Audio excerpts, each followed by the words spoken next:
Listen up, sports fans. Your favorite sportsbook, BetUS.com, is back for our 28th year of NFL action. With the industry's biggest sign-up bonus of up to 200%, BetUS offers our members the opportunity to cash in on all your favorite sports, including NFL, NBA, MLB, and more.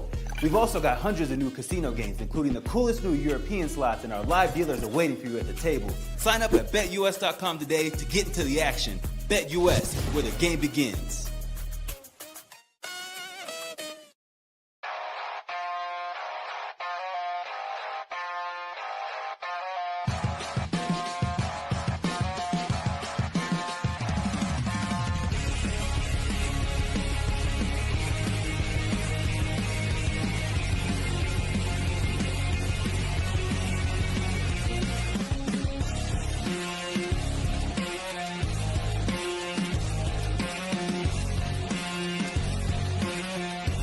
And now, broadcasting live from Las Vegas, the Snake Sports Talk Show with Jake Silva starts now. Here we go, ladies and gentlemen. We are back in live here on a Tuesday. So much happening. Watched a lot of the NBA Finals game last night, and boy, did Oklahoma City look like their absolute best here. This is a Snake Sports Talk Show where wherever and however you may be watching or listening. Thanks for making us part of your evening here from Denver, Colorado. We got a special one here for you tonight because pro offensive lineman spent several years with the Buffalo Bills. Jerry Ostrowski is joining us here here in a couple minutes. It's going to be a lot of fun. I cannot wait to hear what we got to say about the new look Buffalo Bills, and including with what we've seen last year with Khalil Shakir and others. So I'm excited about that. But I want to start off with what I watched last night before we bring on our very own guest here. So last night, if you watched it, and I know a lot of people reacted to, what happened to the Pacers, what happened to Tyrese Halliburton, and why the Pacers ended up dropping that game. It was the most important game. Well, here's the thing. If you are a Pacers fan, take a deep breath, okay? The biggest thing about this is that we know Tyrese Halliburton, he's getting MRI'd, so we'll find out to see if he's going to be playing in the next game on Thursday, and if not, then it's going to be all up to the entirety of the Pacers roster. But here's the deal that you got to understand. SGA and J-Dub, they played their absolute best game last night, and J-Dub was making threes after threes. SGA was controlling the perimeter, but at the same time, they took advantage of all the turnovers that Indiana was struggling with. And Tyrese Halliburton, you could see it on his face. That injury, he was lingering on that ankle. So, and if it wasn't for the dive forward to where it re-aggravated it, that's the part that really hurts the most. But a lot of people will tell you this. Don't continuously re-aggravate an injury that can harm you, especially in the biggest stage like the NBA Finals. So Tyrese Halliburton took some time, didn't end up having to re-aggravate it again throughout the game. But I want to just give kudos to the Indiana Pacers last night because they were fighting tooth and nail to get back in the lead once OKC ended up getting it. But I just think Indiana, they are not completely out of it yet. They go back into Indiana. You're going to be there with your home court. I'm sure you're going to have stars like Caitlin Clark of the Fever, and, of course, former Pacer Reggie Miller's going to be there to give you some juice, to give you some motivation. I'm sure that's the deal. But let's be honest about this. You do not want to push your star player further and further to where he risks an injury, and now he's out for the entirety of the finals. That's the one thing Rick Carlisle understands you cannot do, and you don't want to let that happen. So I am, to me, I think the Pacers are a very good adverse team, but I thought it was all thunder from here last night. They got the juice from their home court crowd. SGA and J-Dub, they played their absolute butt off last night. And for both of them to have over 30 points last night, controlling the clock, the only person that really drives me crazy in this series is Chet Holmgren. He cannot find a groove. He's been inconsistent, can't seem to find, a groove somewhere to where he can play offensively or even give you some defensive rebounds or stops. So that's something Chet Holmgren really has to work on. But he's a young kid. It's a young core. So I think OKC, they're proving their point. They are a very good team, and they'll fight on to the day, to the end of it. But Indiana, they're the same exact way, but they're playing it safe. Like most teams, when you're in a championship atmosphere, you'll want to be able to play it safe with your stars, but you don't want to play too safe to where you're overly conservative. That's one of the things you want to be smart about. So at least we got time. At least we got time to heal this over. So I promise you, I think Tyrese Halliburton will see what the second MRI looks like. I think he'll be okay, but you don't want to re-aggravate that ankle. And if he's out, then that means the entire Pacer roster really has to step up. All right, shifting over to the NFL. So we got a former pro who knows a thing or two when it comes to playing up and on the offensive line, drafted in 1992 and had played for respective organizations, Chiefs, Falcons, and playing his majority of his career with the Buffalo Bills. So joining us in talking Buffalo Bills football and Josh Allen, here's our good friend Jerry Ostrowski joining us here on the show.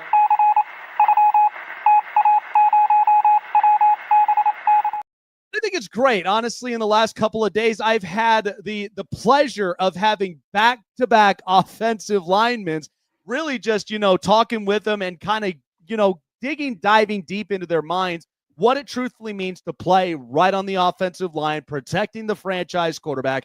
So when I look at this with the Buffalo Bills and going to your career and experience, I mean, Josh Allen is a heck of a player. I mean, he's one of one. He's big, athletic, has a great arm, but we know that like all these franchise quarterbacks, you got to have a very strong offensive line in front of him to ensure him protection, give him at least time to really read the defense, and even provide holes for guys like James Cook to run through. People didn't think Buffalo was going to be that team last year. I took everyone's stock and I said, you're out of your mind. I still have this team winning the division. I still have them going to the playoffs. But, man, when I know that was a crushing blow in the AFC Championship. But this year, Jerry, this has to be the juice and motivation for them that they really want to get into the big dance, right? Yeah, I appreciate you having me on, Snake. It's one of those things where when you look at the Buffalo Bills, and obviously Josh Allen is the biggest factor of their success. And what the Bills have done for him offensively is, and you talked about it at the start of the show, or start of the segment anyway, is the fact that they've got a world-class offensive line. It's a top 5 offensive line in the NFL. And when you look at Buffalo, everybody thinks Josh Allen, they're going to throw the ball over the place. They really have made a concerted effort to run the football. They are a running football team first. That's why this James Cook situation is so unsettling for many, because he's such a key piece to that running game. And, you look at Josh Allen, all the stuff he does, he's not a on-time quarterback. He is a off-schedule guy. He just absolutely thrives in off-schedule throws. And this season anyway was a historic season offensively for the Bills, because Josh Allen played well within the offense. He didn't have to do too much. He didn't try to make too many, Bills Mafia makes a joke, how many times a game does Josh need to put his cape on? And because he's Superman, he's that guy. And this season, he really stayed within the offense through a lot of underneath stuff. And you talked about Shakir to start this segment, a guy that he goes to repeatedly in third downs and big play situations. And, running the football and all those things, they were able to control stuff, and they had a historic season offensively. The biggest thing for the Bills to get over the hump is the defense. The defense was not near good enough. They led the league in turnovers as far as taking the ball away and not giving the ball to the opponent, but they have to get better, and you've seen that this offseason. Not only did they make investments in free agency on that side of the ball, on the coaching staff on that side of the ball, but their draft was a majority offense. I think out of 8 picks, 6 of them were defensive players. So they know, and if you look at OTAs and minicamp, they know they have to get better defensively, and they're desperately trying to do that. Yeah, and so here's what's interesting about this, Jerry, is because last year, so a lot of people, what I defended Josh Allen and the Buffalo Bills on was this, is because people were thinking, oh, Josh wouldn't be himself if it wasn't for Stephon Diggs. I disagree. All I know is that you got a young kid that if it hadn't been for Brian Dable back then, before he took the Giants job, to clean up the mistakes, and to make him a more accurate and much more poised quarterback, we wouldn't even be talking about this type of predicament. But here's the deal. You get rid of Gabe Davis and you get rid of Stephon Diggs. Now you're dealing with Khalil Shakir, a young rookie in Florida State, and Keon Coleman. And so this year, I thought it was tremendous that everybody kind of wrote them off. But here's what's funny about this, Jerry, and I'm sure you saw this too, was I looked at a percentage scale, and this was what was on a post, was with Stephon Diggs, the Bills were making it 80%. Without Diggs in the lineup, they were only cut down by a 10th percentile. Right. So that's why I'm like, it left me to believe, yeah, you go on ahead and you throw this narrative about, Stephon Diggs, but I trust Josh Allen. The offense flows through him, and as long as he can take control and he can put the team on his back and move forward to get them to score some offensive points, I think that was kind of the deal, right? It was showing how he can overcome that adversity and yet still be that leader Buffalo knows that they needed in crunch time.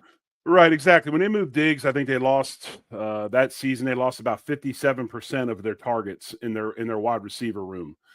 They bring in a couple of guys. Of course, they draft Keon Coleman in the second, who started to show really good things before he had the wrist injury. They bring in Amari Cooper on a trade with the Cleveland Browns. Didn't really do too much. Had some injury stuff. Gabe Davis, while a guy that was, he had some big catches and made some touchdowns, he was a guy that was limited. He's a stiff athlete. He doesn't run his routes very fluid. He's more of a straight line receiver. And really, if you want to look at a style of play, he's really good. He'd be great in Kansas City because he's a clear out receiver. He can run clear out routes for Worthy and the guys underneath. So, you have to look at it this way. Josh, and I said about it a little bit when my first answer. Josh is not a on time, small window type of quarterback. He's very visual. He wants to see it, then he throws it, and he relies on that big arm and his athleticism. So to try to force the ball to what everybody wants to call a wide receiver one or a ball dominant wide receiver doesn't necessarily work with him. So we've got this mantra now in Buffalo, which we hang on to. I think it's more of a marketing slogan than anything, and it helps the GM kind of explain why he hasn't gone out to get another Stephon Diggs type receiver. And that mantra is everybody eats, right? You don't know who's going to get the ball. And obviously they awarded Shakir with the contract this offseason. They know that he can produce. They want him to get the ball. They're desperately trying to get Kincaid more involved. He had more his injury situation last year was bigger than people let on, and he did get open. Josh had some issues accuracy-wise. If you look at analytics, getting him the ball, on target. So they're an everybody eats type of offense. But again, I go back to these two things: Josh's ability to make plays off time, off schedule, and the fact that they want to control the ball and they want to run the football. This is a running team. I mean, hell, we get more jumbo sets than most people think. We put extra offensive linemen in the game, all those types of things. We draft Jackson Halls from Georgia Tech this season, who is a blocking tight end. So they want to control the clock, control the line of scrimmage, and run it. And that's why you're seeing, I think, the situation with James Cook. As much as we all want him to be in Buffalo, in Orchard Park after this season, you've got the starting center in Connor McGovern, and you got the starting right guard in Osiris Torrance that are coming up. Their contracts are coming up, and those are going to be hefty deals. Is this running game because of the ability of James Cook, or is this running game because of what we got up front? You know me. I played offensive line. I'm going to tell you straight up, it's because of the boys up front. If I was a GM, we would be really good up front on offensive line, and our front seven be damn good on defense. We might be terrible everywhere else, but we're going to control the line of scrimmage. And I think that Brandon Beane and the administration kind of sees that same thing. Cook agrees to a contract that's worthy of what they think he does. I think they re-sign him. But if he sits on that $15 million a year and wants money like Barkley and Derrick Henry, he's probably playing somewhere else. So talking about tight ends and going to your career, I mean, you played in an era where there was a lot of trench warfare. It was all ground and pound. And the importance of it is like you said, you wanted an extra lineman who can be that blocker and provide, whether somebody's out there being the Mike linebacker or edge or safety there. Because, I mean, we watch Kansas City all the time where they're playing those packages that Steve Spagnuolo does all the time. But how like, how pivotal is that? I watched this Bills offensive line, and even with these tight ends, where you have both Dalton Kincaid and Dawson Knox, and now you have Jackson Haas. So to me, it's like they love having that extra blocker. And even if you get a dual tight end set, right? You could have one being the blocker, the other one being that receiving tight end. I don't think we really have seen the quote unquote explosion out of Dalton Kincaid, No. but I think maybe in this up and coming season, there might be a little bit of some packages built up for him. So how pivotal is that to really have that supplementation there up and in the front, and then adding another extra weapon to Josh Allen's arsenal? I think in Buffalo, it's of high importance because you've got a team that's really trying to build off of the running game with their, and go to their play action packages. And if you've got these extra guys, and that's why I think Halls is going to be really important for the Bills. Didn't come out of college as a premier pass receiver, came out as a premier blocker. But if you can play him as opposed to Alec Anderson, who's the extra offensive lineman, and still get the same benefits, now you got another receiver on the field, which sets up your play action. Kincaid is the guy that's built more to stretch the field. He's a former basketball player, started out at the University of San Diego before transferring to Utah. He's not a big guy. He's about 240, 245 pounds.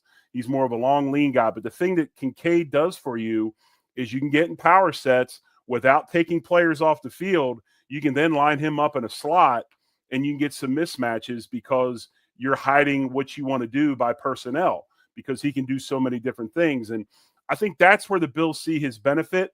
Last season, like I said, he had the PCL injury that really affected him. Then he had this weird skin lesion situation that happened when he fell on the leg, and it tore his skin, and it was just it's hard to describe. So he was banged up a little more than people want to let on. But he's got to get.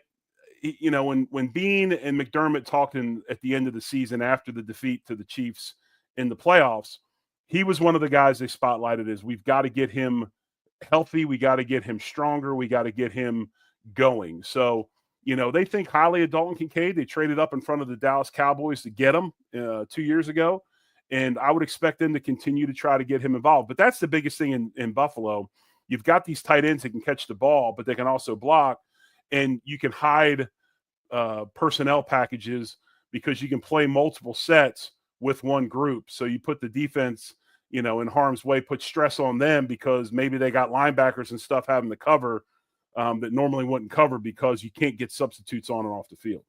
So explain to me about this James Cook situation, because we know that a lot of these players, in training camp, everybody's going to obviously speak out. TJ Watt, Terry McLaurin, lots of these other players, they're speaking out amongst a new contract. And to me, I think James Cook, he's a very good player. I do believe that he adds, because that was one thing Buffalo, I know they needed to fix, was they needed to have a healthier run game. They needed a very good rotation to at least allow for Josh Allen to not always have to put his Superman cape on all the time and have to run and throw.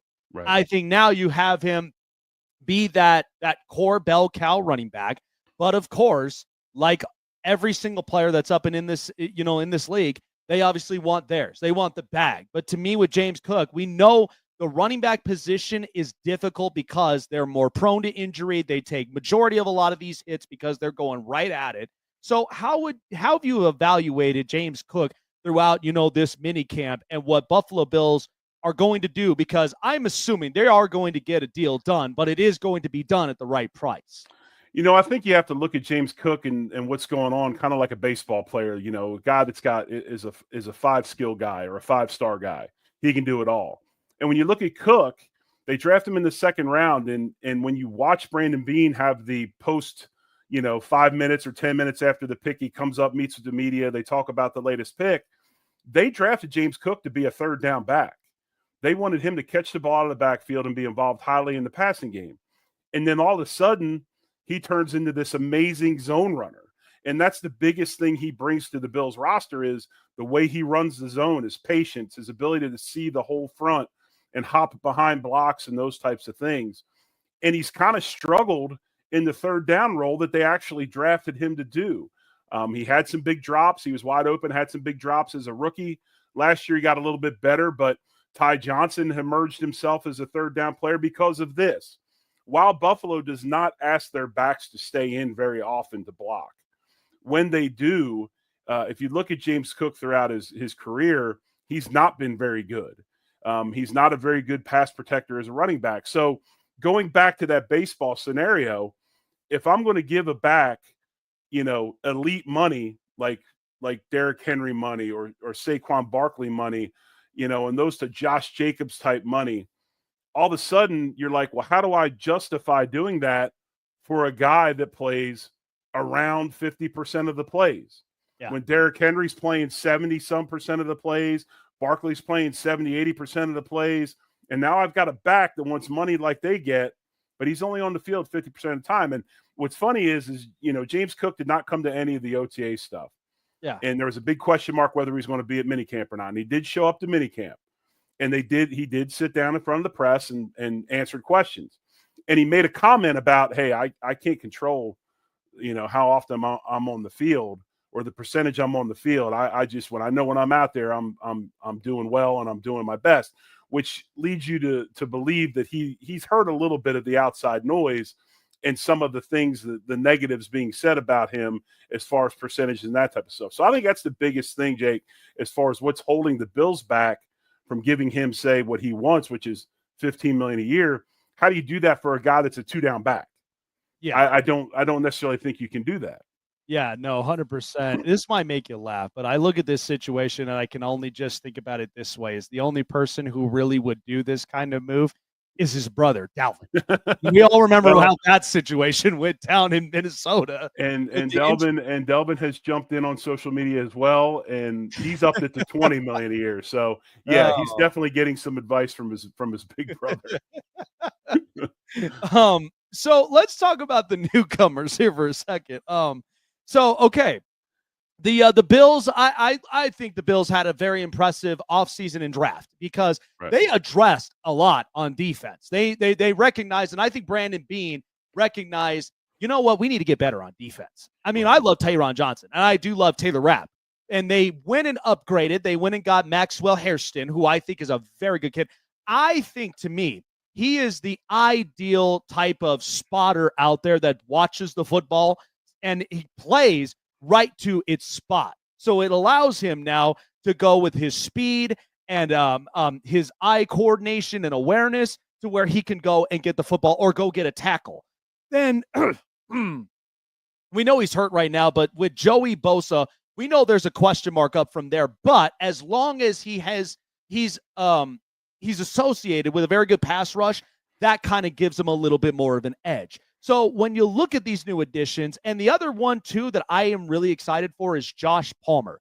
I think bringing him in, I mean, I understood why they brought in Amari Cooper because they wanted to give experience to Keon Coleman to come into year 2, and he's much more productive. But now you add in a supplemental factor of a red zone guy like Josh Palmer who can go up, get it, and he's got great hands to do so. So talking about these new additions, I mean, Brandon Beane, he's looking at this whole thing, and he's like, these are the guys that we know we're doubling down on in order for us to make it there to eventually make a Super Bowl appearance for the first time in a very long time. Are these going to be the guys that really can help to move the needle? We'll start with Bosa, and I think the biggest thing about Bosa is, and we all know his injury history, but he's a tremendous player, former NFL Defensive Rookie of the Year, and I don't think that the organization, while they want him on the field, I think they're looking at 40, 45 plays a game. He did get a little dinged up in OTAs already with a calf strain, but he was out there during minicamp doing drills and things like that. But when you look at Bosa, I think this is a guy that you're not worried about the first half of the season. You're looking at him as a closer. This is a guy that you really want to ramp up, keep healthy, maybe limit his reps and his plays. And in the second half of the year, Week 8 is when it really kind of gasses up for the Bills. It's after their first 6 games, they got the Ravens right off the bat, Sunday Night Football at home. Then they've got 5 opponents after that aren't terribly tough, an off week, and then it's Kansas City at home. Then you've got Tampa Bay coming in. You've got Houston on the road on a Thursday night. There's the second Miami game. So there's a lot of bigger names in that latter half. Let's get him to the second half of the season and make sure he's healthy for the playoffs because, look, San Diego is trying to play him as a stand-up outside linebacker for the last couple of years. That's not what he does. Bosa is a hand on the ground, get off the ball type of player. And now in the 4-2-5 that the Bills play, we'll be able to utilize his strengths, and I think that'll be better for him. As far as the receivers go, you got Joshua Palmer, who I, like you, Jake, I was very, very happy with that pickup. A very polished route runner, a guy that can get open on his own, can get separation through route running, sure-handed and all of that. Then you add a guy like Elijah Moore, former second-round pick of the Jets, who had to play with terrible quarterback play in New York. Then what do they do to reward that? They send him to Cleveland and stick him in another horrible situation. And now all of a sudden he's playing with arguably the best or second best quarterback in the league. Between his skill set and Joshua Palmer's, the thing that excites me, if we didn't have that guy that could get separation, get downfield, and all of our pass catching, our passing, our route running was very compressed. I think these guys are going to create space underneath because of their skill sets. And now we go to Keon Coleman, who figured out this offseason, he probably heard the noise a little bit. He wasn't fast enough. He didn't separate enough, all this. So he loses weight and tries to be something he's not. And now this offseason, he's going back to being the old Keon Coleman. He comes in and he's bulked up. He's thick again. He's ready to be a bully because that's what he is. He's a bully. Yeah. He can put his hands on corners, get him out of the way. And that's how he creates separation. I mean, hell, the other day, DeMar Hamlin had a charity basketball game and he scored 60 points. I'm not saying that's amazing because of who he was probably playing against, but it just shows you his competitiveness and what type of athlete he is. Because even in the charity game, you got to have some kind of athleticism to score 60. So I think that Palmer and Elijah Moore really help out Keon Coleman. Keon's understanding of who he is and going back to what made him the second-round pick for the Bills last year. All those pieces, and then you add Bosa to the mix. And don't forget Larry Ogunjobi and Michael Hoyt as well, who we picked up, who, in a very odd way, the Bills knew about Hoyt, didn't know about Ogunjobi. Both those guys are on 6-game PED suspensions. So Bosa's going to have to hold things down with the rest of the guys and the massive amount of rookie defensive linemen we drafted as well in those first 6 before they get back. So, yeah, I think they all fit very, very well within the puzzle of the Buffalo Bills. So, I like Sean McDermott personally because I do think he brings a culture to Buffalo where it really did turn a lot of things around. I mean, I watched, even just watching, the Bills up and into the 90s. And, my big thing is that we know the narrative of it. You've heard it many, many times, even in your career being there, is that the Bills go to 4 straight, never got the job done. I know Buffalo fans hate hearing that narrative, but with Sean McDermott, I think he's tough. He's confident in some ways.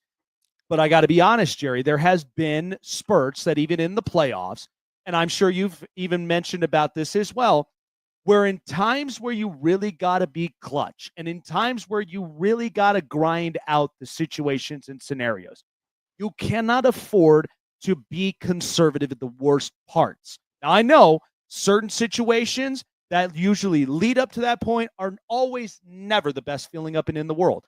But this year, with Sean McDermott, because he got close to an AFC championship game, unfortunately didn't come up with it against Kansas City. And we know that is one team in the AFC everyone in the AFC's got to knock off.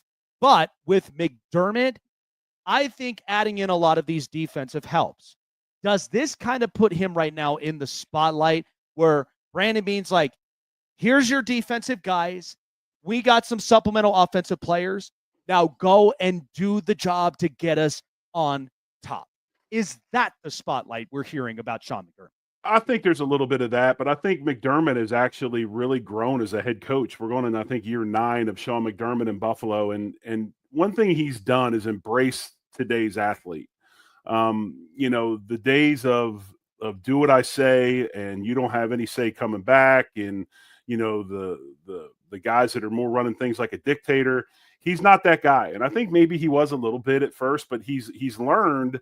And if you look at the Bills, the one thing that McDermott has built in this locker room that I think is so awesome is he allows guys to express their personalities within a team concept. Yes. I mean, hell, we had We had a Mac Hollins showing up to games last year. I mean, he showed up to Kansas City in the playoff game with an animal from the Muppets costume on, right? He shows up in flip-flop or no flip-flops. He doesn't wear shoes. You know, snow outside, he's in beach gear. I mean, everybody, all these guys, even Josh Allen, you know, very light personality guys. They express themselves, but it's all within this team concept that McDermott's built. But, you know, it's funny. I think the biggest other maturation process of McDermott was the fact that he was overly involved, I believe, in his early part of his head coaching career. He was in the middle of the defense. He was in the middle of the offense. He was trying to do too much. And now he's relying on his coaching staff to coach. He's letting his assistants do their job. He's becoming more of a game manager. And I think that's the biggest thing you see right now in Buffalo. Last year, they didn't lose that game because of McDermott. Now, obviously, we all know the buck stops at the head coach. That's where it always goes. And he probably took a little bit more pressure because we know that the defense was the reason they didn't get it done last year. Just weren't good enough. He was a former D coordinator. Hell, he was the former D coordinator in Buffalo. But I think he's done a good job of kind of separating himself from those things. Bobby Babbitt Jr., the D coordinator, is doing a great job. I really like to hire this offseason of Ryan Nielsen, former defense coordinator of the Saints, a guy that all of a sudden has come in and now taken over the defensive line. We got 3 defensive line coaches now, like we got 3 DB coaches, because in that 4-2-5, you go as the front goes, and there's a lot of pressure on that defensive line group.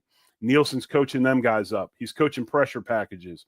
So they're spreading the responsibility around across the staff for different areas of the game, and McDermott's kind of stepped back and is allowing those guys to work. And I think that's the biggest thing. He's just not overly involved. I mean, he's involved, and we all know this, but you know what I'm trying to say. He's not sticking his nose in things on game day as much as he used to. He's letting those guys do their thing. So a side question before I ask a final one before letting you go. I'm sure you watched the snippet of the radio show Up and In Buffalo, but I just got to say that it made me laugh when I heard Brandon Beane just go off and literally talking about, you know, with the Bills acquisitions and like everything else. He kind of, you know, he put the radio show on the place, and it was just like reminding to a lot of Bills fans, like, look, you're asking a lot, and it's not like we're not hearing you, but it's like, you got to understand that, you know, to me, it's like the pyramids were never made in a day. We know that it takes a lot of growing pains. We know it takes a lot of, you know, a lot of these hard losses in order to turn those into W's to where now you're in the big stage, and that taste of victory is much more sweeter than, you know, just everything else that they had to go through. I mean, like watching that snippet, doesn't that kind of make you a little more impressed about Brandon Beane and what he speaks out about at this organization? Well, what's funny about that, Jake, is I actually do a bi-weekly podcast on the Locked On Network with 2 guys, one guy named Joe Marino and the other one's named Jeremy White. Yeah. And Jeremy White just happened to be the guy that took the brunt of the Brandon Beane tirade on his radio show about 20 minutes before we did our show. Oh, no. So if you want to talk about perfect timing in the content creation world, it was outstanding. Yeah. I don't know. I mean, a lot of it to me was some of it was grandstanding. I mean, I get it. I get where Beane's coming from. I had my blow-ups. I mean, you get tired of hearing the same damn thing over and over again. Yeah. But honestly, there's a lot of truth to the fact that the Bills have not gone out and replaced Diggs with a true number 1 receiver. Right. And the reason why is not because the Bills have just put both arms and fully and bear hug this whole everybody eats concept, which is what Beane has kind of, you know, hung his hat on. Why I said earlier, it's a very good marketing scheme. But if you look at what's going on in Buffalo, and you understand this following sports, when your quarterback takes up 20-25% of the cap, okay, and then you're expected to sign these other dudes, somewhere along the line, some group's going to have to suffer, right? Mm-hmm. And when you look at the Bills and the way they run the ball and everything, they feel they can be very effective not going out. They've tried the ball dominant wide receiver thing with Diggs, and it didn't work. Yeah. So you've got to be very careful of what you do, especially in the fact you can't pay everybody. So really, that's kind of what it comes down to. Is it because Beane has just sold out on this everybody eats mantra? You can say that, but a lot of it has to do with the fact that he's trying to manage a very tight cap, and the Bills' cap is very, very tight. That's why I love the Joshua Palmer signing. I think it's perfect. I mean, you got a guy. Everybody thinks, oh yeah, he's coming from Los Angeles. Hell, Joshua Palmer grew up about 2.5 hours away from Orchard Park in Toronto. He's a Toronto kid. I mean, he understands cold weather and all those things. And so I love that signing. I love the Elijah Moore signing. And I think the biggest thing that Beane has done really, really well, and it's kind of Belichick-like, and I thought it was the one thing that Bill did so well when he was the head coach of the Patriots. He never fell in love with his own. He never overpaid for an aging vet and then got diminished returns because he's paying too much money for a guy that, no fault of their own, Father Time catches all of us. And he was able to also, like the Junior Seau signing that he made, he was able to identify those vets that were really, really good players and say, look, I know you used to do all this. I don't need you to do all that. I need you to do these two things and do them very, very well. And I think that that's something that Beane's done a very good job of. He's gone and identified guys that maybe have been dinged up, like the Bosa situation. We just signed a linebacker from the Carolina Panthers, last name of Thompson, who's coming off an Achilles, coming off an Achilles injury, who will be a great backup for us, and who knows, might be thrust into a lot of playing time because that group hasn't been very healthy over the last so many years. But he's done a good job being able to get those types of guys in the building to provide a year or two of productivity with experience at a lower price. So, take that for what it is. It's funny, and people think that they haven't been through this situation and scenario before. Well, does anybody recall the time when Josh Allen had John Brown? Right. I certainly do. Right. I'm like, right. Exactly. Come on, man. We this is why context is always just so important with it. Right. Final question here for you. So competition is brewing up in this AFC East. I think they got something special in New England with Mike Vrabel, what he's trying to put together and trying to assure that he protects his franchise quarterback, Drake May. I feel like Miami, both those guys, Chris Greer and Mike McDaniel, they're fighting for their jobs because if they don't make the playoffs again, I think the Gettle's coming. And then for the Jets, I mean, you turn around and look at it, it's the Jets. But I do think that, Aaron Glenn, former player, playing in that organization kind of brings a little bit of juice, but they definitely got a lot of very good defensive guys. And I mean, I love if they only just had the one piece. They're so talented that I really look at this as this is such a Super Bowl looking roster that all they need is just the one guy. So looking at this competition, Jerry, and what Buffalo now has to prepare for, I still have this team favored to win the division, but this is not going to come in as an easy price, though, this time, is it? No, I don't think so. I mean, I think it's a lot like the Chiefs in the AFC West. I mean, you got Denver getting better, Harbaugh being in Los Angeles, they're only going to get better. So, having 6 games a year that we're just kind of chalk them up as wins isn't going to be as easy as it used to be. As far as Miami goes, I just think that's a sinking ship. I can't remember who it was, but somebody recently said down there as a player, I think it's a defensive end that they signed a year ago that was out of last year due to injury. Last year we were going to, it was all about buying in, and we dipped our toe in the water, but we really didn't go all the way in. But this year is going to be different. And I'm like, whatever. I mean, if that's what you got to say about it, it's probably not going to happen. Yeah. You got the Jets who, before Aaron Rodgers, fooled us all. That to me last year was my pick for the team that was going to be the biggest problem for the Bills to beat. Yeah. Tremendous amount of defensive ability, like you said. And then Aaron Rodgers thinking that even though he wasn't the old Aaron Rodgers, could still perform at a good enough level to get these receivers the ball. And that never happened. But, Aaron Glenn, I respect Aaron Glenn a lot. And I don't want to age Aaron Glenn, but we were both seniors playing. I actually played him as a senior in college. He was at A&M. I was at Tulsa. But when you look at Aaron Glenn, his biggest issue is he's got to change the culture of that building. And it's not just the team. He's got to change the culture of the administration as well. Woody Johnson and his kids and the rest of them, just too much craziness going on.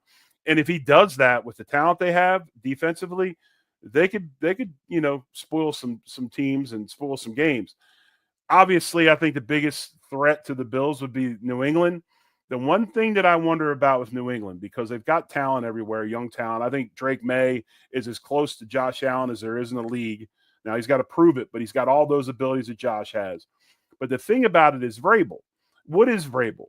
And I look at coaches. Is Vrabel a guy that can go to an organization? Obviously, it's his second stop, and the guy that he emulates and worships in Belichick, he had a couple stops before he was successful with a very good quarterback.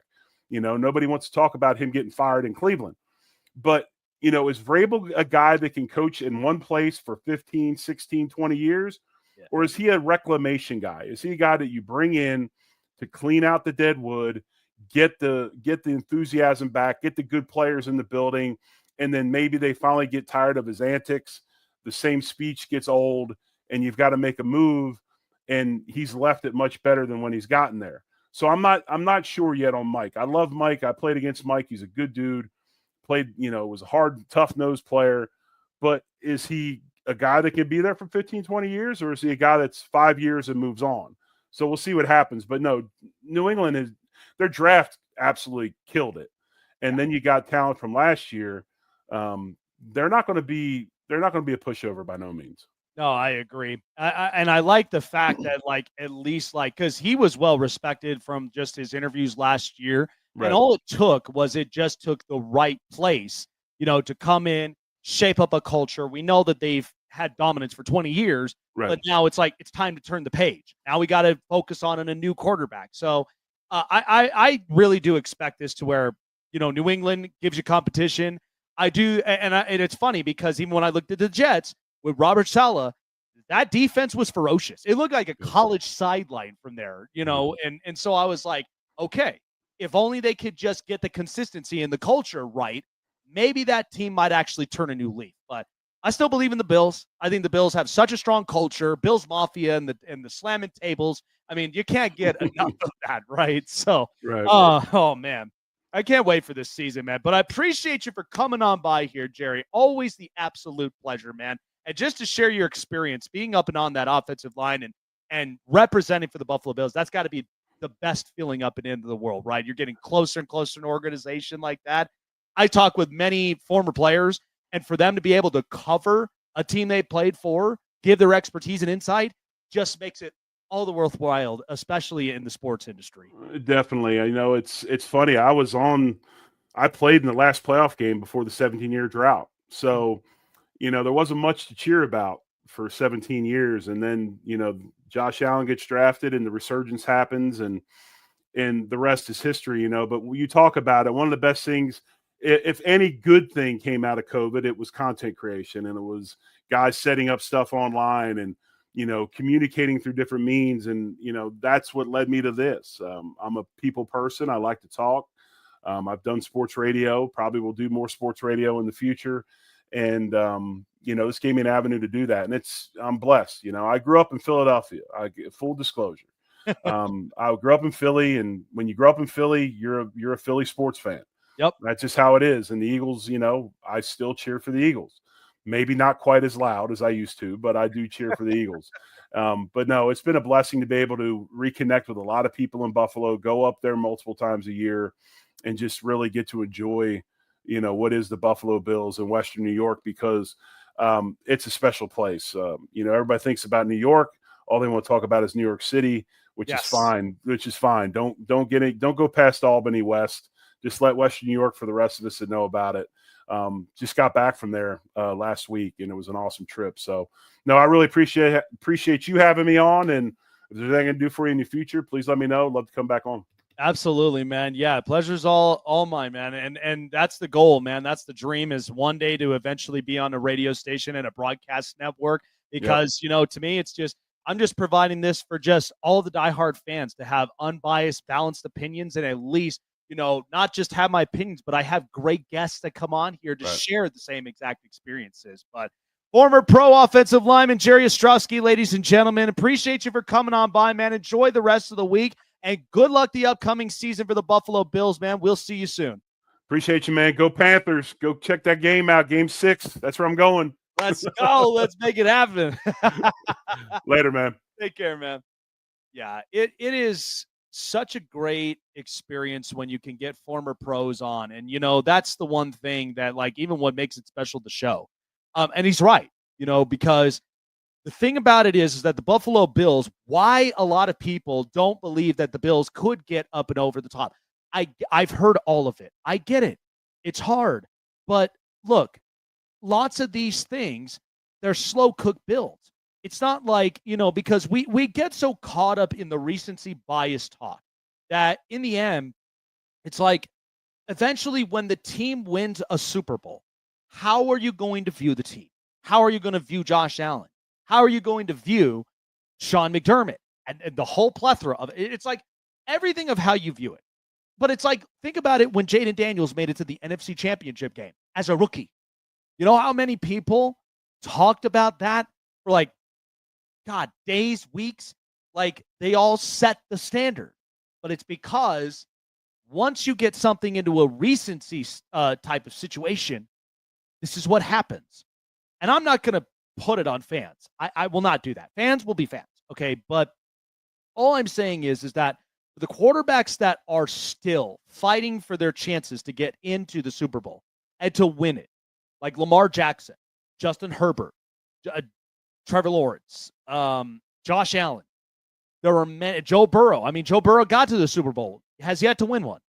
But you talk about a lot of these quarterbacks, and it's not that simple. So that's why everybody just has to be taught patience, in this world. That's really what it all comes down to. Alrighty, folks. Well, the Snake Sports Talk Show website is fully online, available to the public for all of those who love the show and want to get even deeper and closer up and into the show. Go online to snakesportstalkshow.com. Available now to all of us on the public, where you guys can leave a shout out. Check out recent blogs, recent interviews, just like this one. Also, you can check out our merchandise site. Click up on it and shop whatever you're into. T-shirts, hats, hoodies, and so much more. It's getting you closer into the show with yours truthfully, and also getting you closer into all of your favorite teams of your favorite sport. Check out the Snake Sports Talk Show website at snakesportstalkshow.com.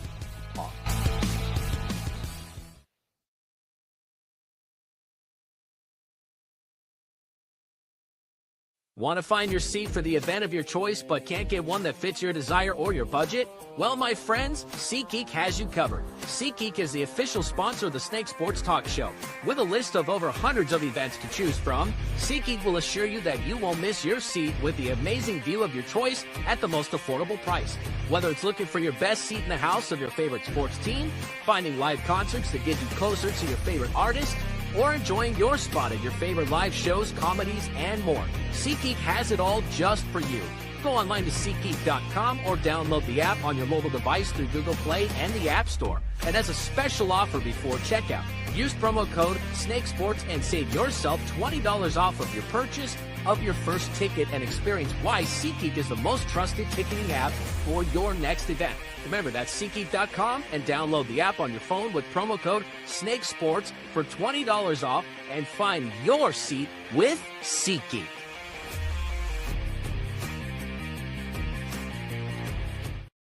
Snake Sports Talk Show is sponsored by Muscle Tech, with hundreds of supplements and vitamins to choose from, all packed with 100% all-natural proven ingredients.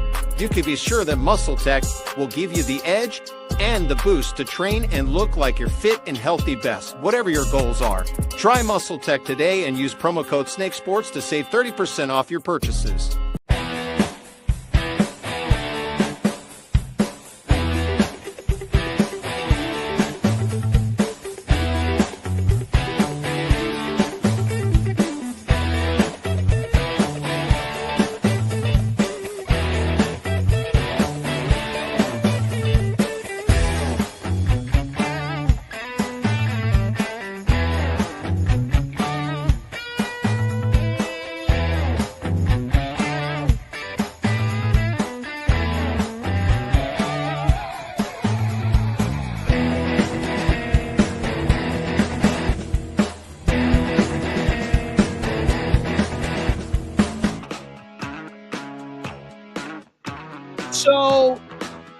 it's really going to be interesting and something here for the up and coming weeks. I don't know what, to me personally, I just look at this situation and I want to move on to something here and still sticking into the NFL. But, the up and coming season is going to be fantastic. I think it's honestly going to be even better than what we got last year. There are many teams that are getting competitive, many teams that have basically opened and have, have really shared, they really have, just shared kind of the whole situation and scenario. But a team that, like I said, they are my one of my five that I know for a fact they need to get into the playoffs and they need to win. And that is the Jacksonville Jaguars. One of my things is I really do think that because with the Jaguars, I know they're trying to make Trevor Lawrence work. I know they're trying to find consistency because the Khan family, they're just odd. They're just weird. But one of my things is that with that being said, I just don't know what the Jags are going to be. So here's the deal. I was hearing some buzzes up and in camp with Jacksonville. And right now their first round pick, Travis Hunter, he's been taking a lot of reps at corner and not at least, like a ton up at a wide receiver. But one of the things is that to me, Travis Hunter is a generational player from both sides of just the ball, because we've seen what he could do. Living here in Colorado, watching a lot of his tape, watching exactly all of his stuff. I mean, you've never seen a player like that play up in two ways. But I will say this. From what we're told is that he's been taking majority reps up at corner and is possibly going to end up being the third wide receiver option for Trevor Lawrence's arsenal.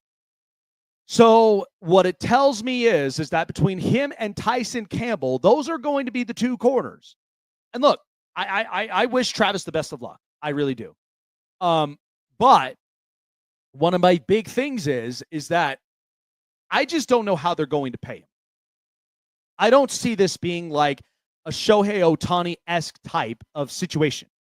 I really don't, because he's a very good player.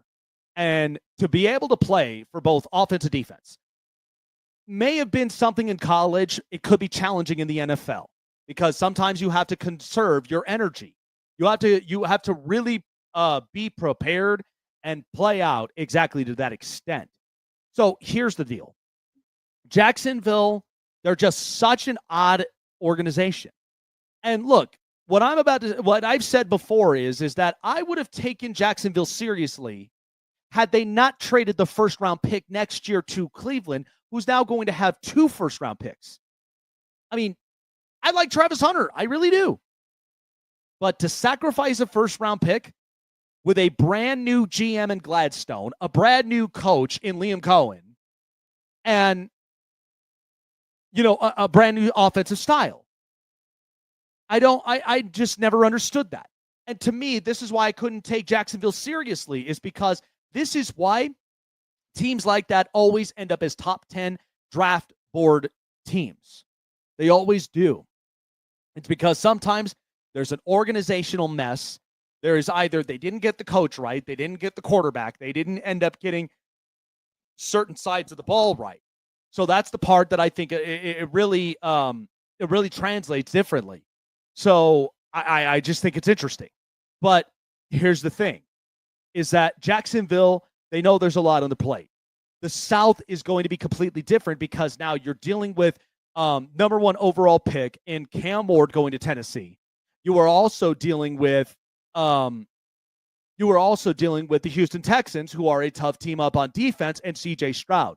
And what DeMeco Ryans is putting together in his culture, that's exactly the difference maker. And then finally, I mean, I really hope the best for the Colts. I know that, losing late Jim Irsay is a big hit, but it sounds to me like the daughters, especially one of them, Carly, she seems to be somebody just like in the Ford family with the daughter there and how she's turned around the leaf for the Detroit Lions. I kind of see a similar situation with the Indianapolis Colts. Hopefully that they could turn a new leaf. But you got to understand with the Jacksonville Jaguars, how many times have we been in this predicament in the league for years? We've been dealing with this for a long, long time. I mean, if we're talking about quarterbacks from here, I watched Mark Brunell. I have watched David Garrard. I have watched Byron Leftwich. And I've also now have gotten to the point of watching Trevor Lawrence and even Blake Bortles and Gardner Minshew. And I mean, hell, even when they got to a time when they got Blaine Gabbert. But yet they are still so wonky. They're weird. And at the same time, like their biggest deficits, secondary play, their defensive front, outside of their edge rusher and Josh Hines Allen, I think the team I think they got some pretty good players, but we know the offensive line hasn't quite done them justice. And then Travis Etienne, he's been suffering injuries left and right. And then that's where Tank Bigsby came up and out of nowhere. So I just look at this situation very clearly. And just like this is that Jacksonville, they know they have to win. And it's not winning the Super Bowl. It's not just, you got to punch your ticket into the playoffs. Bottom line, that's a winning season. Okay. A winning season is even if you get into above 500, don't be the Pittsburgh Steelers to where you're just going to settle for being above 500 and then you're in the middle of the pack of the draft board every single year, and that's more than purgatory. Okay, what I'm saying is that even if you get into an 11-6 record and you get into the playoffs, whether it's the 6th or the 7th seed in the AFC, that's good enough to where you're back up and into the playoffs. And Trevor Lawrence already has one playoff win. So, of course, that's your lucky break.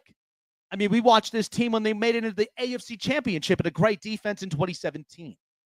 So I want to believe the Jacksonville Jaguars, but they make it so hard for me to just always be convinced that it's just not going to be the case. I really do think that there's a point in that system where that's exactly what it's going to be. So I would not be surprised if this is the same top 10 team in the draft boards next year, because we know this, trading away a first-round pick, it's not like the NBA, and it's not like NHL, and it's not like Major League Baseball. NFL first-round picks are big needs for a lot of teams. They take that seriously. So, again, I think the Jags, they have an important task in front of them, but it's not going to be that simple and easy. I'm really curious of what the NFC East is going to look like with the Philadelphia Eagles, Super Bowl champions, the Washington Commanders. We actually talked with David Harrison this week, and there might be a change. The Dallas Cowboys, like I mentioned to everybody, I think George Pickens will work. I think he's a very productive wide receiver. Whether you like his character or you don't, I think it's actually much better. He's been, and I think a lot of that is because of the growth and maturity of Dak Prescott, and I think that's why it's working. And then you finally got the New York Giants. The whole thing of it is I think Brian Daboll, if you can make Jackson Dart work and fix up his mistakes of what he had at Ole Miss, then that just means Joe Shane is the only one in the hot seat, and it's not going to be Brian Daboll. You want to keep your coach because you don't want to get rid of him just like diapers. And then all of a sudden now you're backtracking. You're looking back at this whole entire thing. And then it's just like, what are we really playing for? So that's the deal. But that being said, I mean, it's kind of the whole deal. But I mean, there has not been back-to-back NFC East champions in over 20 years. That's very hard. So I always get a new division winner every year in the NFC East. Who are the chances that would win the division? Because last year was Philadelphia. I still think they can win the division and go back-to-back to break this. But if I had to basically pick a team to potentially win this division, I mean, I would really hope it's Washington. I really hope that it would be the Commanders winning this division. But I, too, would not be surprised if it becomes Dallas. Because I love with what they've done with getting Matt Eberflus as their defensive coordinator. I also like the fact that they got an offensive weapon, a number 2, for Dak and for CeeDee Lamb. Because George Pickens is going to be the one that I said, might have a Courtland Sutton season. 7 scores, 65 catches for over 1,000 receiving yards. So don't be surprised of that. So that's the deal that I'd look at from there. But oftentimes, when it comes to teams like that, and even in the NFC East, it's not that simple. So there's going to be some changes up and into it. But I don't know if we get back-to-back and they break that 20-year curse, then, hey, by all means, Philadelphia is just that good. They're just a very talented roster. But if we get a new division winner, then that chain is going to continue to go through. And I'm not going to be surprised at that either. But could it be the Commanders? Could it be the Cowboys? I don't really see it being the Giants, truthfully, because I think the Giants still have some things they have to clean up. But I just really think that that's going to be – I think it's going to be different. It's going to be really, really different. So, all righty, folks. Going to do it here for me up and on the show. Appreciate everybody for stopping on by. Missed Chase tonight, but, however, celebrating his anniversary as well here tonight. Happy anniversary to Chase and his wife. Really, really happy for them. But he will be back on the next episode of the Snake Sports Talk Show, and we'll have more guests lined up, potentially the Montreal Canadiens, and potentially for a couple more other analysts coming up here up and onto the show. Appreciate for everybody stopping by. Enjoy the rest of the night, and we'll see you guys in the next episode of the Snake Sports Talk Show. Take care, everyone.